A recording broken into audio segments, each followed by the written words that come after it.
Hello, my little draconic wolfkins. I hope that you're all doing well. If you guys like what you see and hear, please like, subscribe, and turn on that bell to get notified. And if you guys want to send me your own horror stories, my email is in the description below. Alright, let's get into it. This story isn't a joke, trust me. I thought it was at first too. My boyfriend, 18M, saw something he can't explain. It was New Year's Eve and he was driving home after our date night, so it was around 1 a.m. I was lying in bed, scrolling on my phone when I got a call from him. I didn't think anything of it, assuming he was calling because he was bored on his drive home or something. I answered, kind of half asleep, when he told me he saw something terrifying and he didn't know what to do. What? What? He said, listen, I know this sounds insane and I can't tell anyone else because no one will believe me, but I'm scared. Dude, if you saw something weird and creepy and you can't explain it, I would be scared too. I am not gonna lie. Like, how do you explain something terrifying? Something you should know about my boyfriend is he does not get scared often. He's rational. He views everything with statistics and science. I mean, that's good and all, but sometimes you can't explain everything with statistics or science. He doesn't believe in the paranormal. I thought he was just fucking with me and he was trying to scare me or something. Normal reaction from someone who likes to explain things with statistics and science because of his lack of belief of the paranormal. I told him to explain what happened. I was driving down the interstate and I saw this deer, but it wasn't a deer. It was fucking huge. At first I thought it was just a really big deer. I mean, yeah, that makes sense. But as I got closer, I realized deer don't get that big. Elk don't even get that big. Like, where do you all live? Because moose would be my first thought. But if you didn't bring up moose, then it must be something else, right? Right? It was at this point I realized he was telling the truth. His voice was shaking and he was talking frantically. I've never heard him that scared before. He continued. Oh no. Oh no. It was hunched over. It looked like a man. A really big fucking man, but it had deer antlers and fur all over it.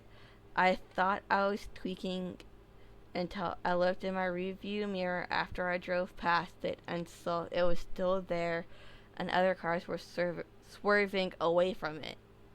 Oh my god, is that a Wendigo? Or, uh, Skinwalker? Do skinwalkers have horns and look like men with antlers and hair? I got questions. I don't know if they're gonna get answered. Anyways, that night he didn't sleep. He kept a loaded gun by his bed and watched the security cameras around his house all night. I mean, that would make sense. Last night we were talking about it again. As he was talking, his eyes were darting around and he would check behind us every 30 seconds or so. I mean, he's just being protective of his girl. Or man. I don't know the gender of the OP in this story.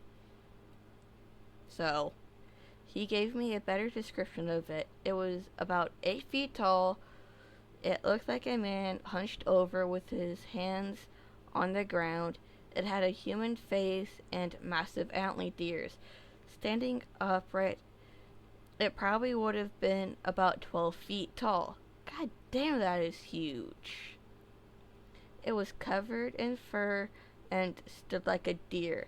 It was standing on the side of the interstate, just watching the cars go by. Okay, that's not creepy at all. Here is where shit gets wild. Oh god. Oh god. His house is about a mile from the interstate, some woods separating them. He explored these woods before. He was telling me about the bridge in the woods that he's explored before. And it shouldn't technically be there. Every bridge in the state of Kentucky is registered with a serial number. This one wasn't.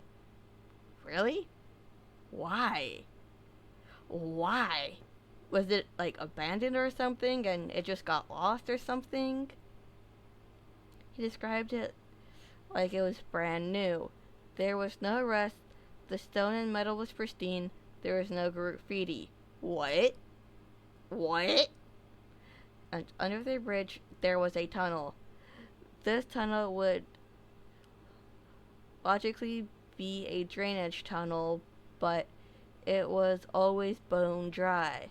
The fuck? He doesn't know how long it is, but he knows it is at least 2 miles long. That is long. He said it has been a couple of years since he's been there and he doesn't want to go back. He thinks that everything he saw is from there. Oh, fuck. And he said bridges are supposed to be registered, but it isn't in the Kentucky registry. Everything about the bridge is just wrong, and something about it reminded him of the thing he saw in the interstate. Do Wendigos or skinwalkers protective over their territory? I think so. I could be wrong. But isn't that like a troll thing? Or like the stereotypical troll? Fuck, man. He told me there's only been one other explanation in his life that was like this one. It was right around when he turned 17 and he was out hunting in the woods. If you've never been hunting before, you can see the woods walking up around you. Waking up around you, sorry.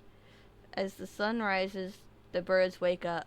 The squirrels come out and run around, and the deer come out for dinner, since they're nocturnal. Okay? He told me that this time nothing was there. The birds weren't chirping. There was nothing in sight. The leaves were still. There were no wind. Anything was dead silent. Everything was dead silent except the sound of his own breath. It was around noon and decided something was off and left to go home. I mean, yeah, I would go home too. He told me he didn't think much of it then, but now it generally scares him to think of that day. Yeah. Has anyone ever seen anything like this before? I don't know if it's a Wendigo or someone pulling a prank, but I know I've never heard my boyfriend sound like that before. I believe him. I believe there was something there that night that is unexplainable, and I need someone to confirm we aren't crazy. I need some sort of explanation. Like, holy shit, yeah, I would too, honestly.